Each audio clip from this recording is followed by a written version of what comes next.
नमस्कार दोस्तों, स्वागत है आपका हमारे channel exam helper job updates 2.0 पर। दोस्तों, आज के इस वीडियो में हम संविधान के भाग 1 को डिस्कस करेंगे, जिसमें कि आपका संघ और राज्य क्षेत्र के बारे में दिया हुआ है। यह आपका आर्टिकल 1 से 4 के बीच में दिया गया है। तो चलिए वीडियो को स्टार्ट करते हैं। सबसे पहले जान लेते हैं संघ और राज्य क्षेत्र को भाग 1 के अनुच्छेद 1 से 4 के बीच में दिया गया है। अनुच्छेद 1 की बात करें तो अनुच्छेद 1 में लिखा है, भारत को राज्यों का संघ कहा गया, यानी India is a union of state. Union of state का क्या मतलब होता है? सिंपल भाषा में यही है कि किसी एक भी राज्य को भारत से अलग नहीं किया जा सकता। मतलब अगर भारत के किसी एक राज्य ने भी कभी भी ये मांग कर दी कि हमें एक देश बना दो, सपोज करिए कि गुजरात एक देश की मांग करने लगे कि हम गुजरात नाम से एक देश चाहते हैं, हमारी संस्कृति इंडिया के लोगों से, भारत के लोगों से नहीं मिलती है, तो ऐसा कभी भी पॉसिबल नहीं होगा कि उसके लोगों को एक देश बना दिया जाएगा। या फिर कभी केरल के लोगों की संस्कृति अलग होती है तो वहाँ के लोगों को कभी ऐसा नहीं होगा कि अलग से देश बना देंगे।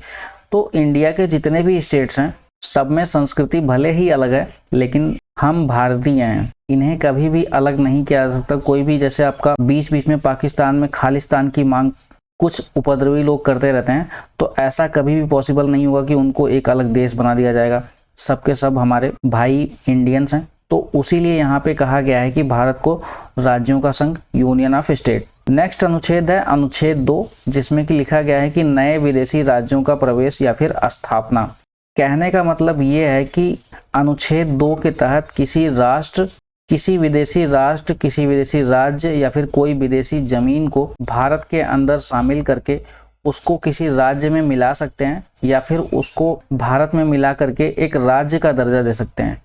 तो देखिए, सिक्किम इसका एग्जाम्पल है। सिक्किम पहले एक देश हुआ करता था जिस पे तिब्बत और चाइना वाले लोगों का कब्जा था। सिक्किम यहाँ पे स्थित है और इस पे आपका चाइना और तिब्बत वाले लोगों का कब्जा था, लेकिन बाद में इसे भारत ने आज़ाद कराया और इसे अपने राज्यों में शामिल कर लिया और एक अलग राज्य बना दिया और इनके लोगों को भारत की नागरिकता प्रदान कर दी गई। तो सिक्किम राज्य का फॉर्मेशन यानी कि निर्माण कैसे हुआ है, यह आपका अनुच्छेद 2 के तहत ही किया गया है। तो अनुच्छेद 2 में क्या कहा गया है? किसी विदेशी राष्ट्र, किसी विदेशी राज्य को भारत में प्रवेश कराना या फिर उसको भारत में मिला करके एक राज्य की स्थापना करना। और इसका एग्जाम्पल क्या है? इसका एग्जाम्पल है आपका सिक्किम राज्य। यहाँ की संस्कृति इंडिया से अलग है, लेकिन फिर भी ये भारत का राज्य है। भारत में अनेक राज्यों की संस्कृति अलग अलग है, लेकिन वहाँ के सभी लोग आपके भारतीय हैं। अलग अलग संस्कृति होने के बावजूद भी सभी इंडियंस हैं।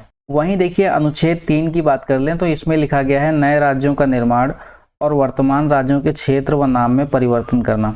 कुल मिला के इसमें यह है कि जो इंडिया के अंतर्गत किसी राज्य के नाम में परिवर्तन करना है, उसकी सीमा क्षेत्र में परिवर्तन करना है, या उस राज्य को तोड़ करके 2 राज्यों में, 3 राज्यों में विभाजित करना, यह काम, जितने काम होते हैं, यह सब कुछ आपका अनुच्छेद 3 के अंतर्गत किया जाता है। सपोज करिए कि यूपी जो है आपका एक काफ़ी बड़ा राज्य है, और यह देखते हुए कि यह एक बड़ा राज्य है, संसद यानी केंद्र सरकार जब चाहे इसे 2 भागों में बांट करके इसे 2 राज्यों में तोड़ सकती है, और पूर्वी वाले लोगों को कह दे पूर्वी प्रांत और पश्चिमी वाले प्रदेश को कह दे पश्चिमी प्रांत। तो यहाँ पे आपका 2 प्रदेश बन जाएगा, एक तो आपका पश्चिमी प्रांत और एक पूर्वी प्रांत के नाम से 2 अलग अलग प्रदेश यानी राज्य बनाए जा सकते हैं। और यह काम आपका अनुच्छेद 3 के अंतर्गत होगा। या फिर अगर यहाँ पे देखिए, राम जन्मभूमि है, राम का जन्म यहीं पे हुआ उत्तर प्रदेश के अयोध्या में, तो इस प्रदेश का नाम चेंज करके राम जन्मभूमि प्रदेश के नाम से अगर रखना चाहे तो यह काम भी आपका संसद कर सकती है। इसमें कोई भी इंटरफेयर राज्य का नहीं होता है, यह काम आपका संसद का होता है। संसद इसको तोड़ सकती है। तोड़ सकने का मतलब इसको 2 राज्यों में विभाजित कर सकती है, 3 राज्यों में विभाजित कर सकती है, उसके सीमा क्षेत्र में परिवर्तित कर सकती है, या फिर उस राज्य का नाम भी बदल सकती है। एग्जाम्पल के रूप में देखेंगे तो देखिए, आपका उत्तर प्रदेश से उत्तराखंड यहाँ पे टूट करके अलग हुआ था। उसी प्रकार से आपका बिहार से झारखंड अलग हुआ था। आपका आंध्र प्रदेश से तेलंगाना राज्य को अलग किया गया था, और आंध्र प्रदेश एक अलग राज्य बनाया गया, और उसके अलावा तेलंगाना आपका एक अलग राज्य बनाया गया। अनुच्छेद 4 की बात कर लेते हैं। तो अनुच्छेद 4 एक तरीके से वार्निंग है। अनुच्छेद 4 में यह लिखा गया है कि अनुच्छेद 2 और अनुच्छेद 3 के तहत किए गए कार्य पर राष्ट्रपति हस्ताक्षर करने के लिए बाध्य होंगे, यह संशोधन आपका अनुच्छेद 368 के तहत नहीं होगा। अनुच्छेद 368 में सभी संशोधन लिखे गए हैं कि संविधान के किसी अनुच्छेद में आपका परिवर्तन करना है, उसको संशोधन करना है, तो वह सभी आपका अनुच्छेद 368 के तहत ही होता है। लेकिन 2 और 3 में जो संशोधन होगा उसमें आपका अनुच्छेद 368 के तहत नहीं होगा। और अगर संसद अनुच्छेद 2 और 3 के तहत किसी राज्य का निर्माण कर रही है या फिर उसके सीमा क्षेत्र में परिवर्तन कर रहा है या फिर 2 अलग प्रदेश बनाया जा रहा है, तो इन सब कामों में राष्ट्रपति हस्ताक्षर करने के लिए बाध्य होगा। राष्ट्रपति को यह आपकी स्वीकृति देनी पड़ेगी कि हाँ ये 2 अलग राज्य बनाए जा रहे हैं। उसमें राष्ट्रपति कोई भी हस्तक्षेप नहीं करेंगे। अगर राष्ट्रपति ने हस्तक्षेप किया तो उन पे इम्पीचमेंट यानी कि महाभियोग लगाया जा सकता है और उनको उनके पद से हटाया भी जा सकता है। तो चलिए एक बार रिकैप कर लेते हैं। तो देखिए अनुच्छेद 1 की बात कर लेते हैं। तो अनुच्छेद 1 में यह लिखा गया है कि भारत को राज्यों का संघ कहा गया है, यूनियन ऑफ स्टेट कहा गया है। भारत का कोई राज्य कभी भी भारत से अलग नहीं किया जा सकता है। एक बार वह प्रदेश आपका इंडिया के अंदर शामिल हो गया तो उसे कभी भी अलग नहीं किया जा सकता, यही लिखा गया है अनुच्छेद 1 में। वहीं अनुच्छेद 2 की बात करें तो नए विदेशी राज्यों का प्रवेश या फिर स्थापना, किसी विदेशी राष्ट्र या फिर उसकी किसी राज्य को भारत के अंदर शामिल करने की जो प्रक्रिया होती है वह आपका अनुच्छेद 2 के अंतर लिखा गया है।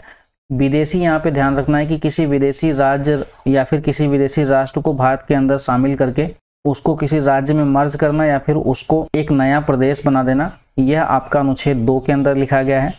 अब जब राज्यों के भारत के अंदर की बात होती है तो वह आपका अनुच्छेद 3 के अंतर्गत लिखा गया है। किसी नए राज्य का निर्माण करना या फिर वर्तमान राज्यों के नाम में परिवर्तन करना, उसके सीमा में परिवर्तित कर देना, किसी एक प्रदेश को विभाजित करके उसे 2 या 3 प्रदेशों में अलग अलग विभाजित कर देना, यह आपका अनुच्छेद 3 के अंतर्गत लिखा गया है। अनुच्छेद 4 में यह लिखा गया है कि अनुच्छेद 2 और 3 के तहत किया गया कार्य यानी कि जितने भी नए राज्यों का निर्माण या फिर उनके नाम में परिवर्तन वगैरह जितने भी ये होंगे उनके लिए राष्ट्रपति हस्ताक्षर करने के लिए बाध्य होगा। वहां पे राष्ट्रपति ऐसा नहीं कर सकते कि वह हस्ताक्षर करने के लिए मना कर दे। तो इसीलिए लिखा गया है कि अनुच्छेद 2 और 3 के तहत किया गया कार्य पर राष्ट्रपति हस्ताक्षर करने के लिए बाध्य होंगे।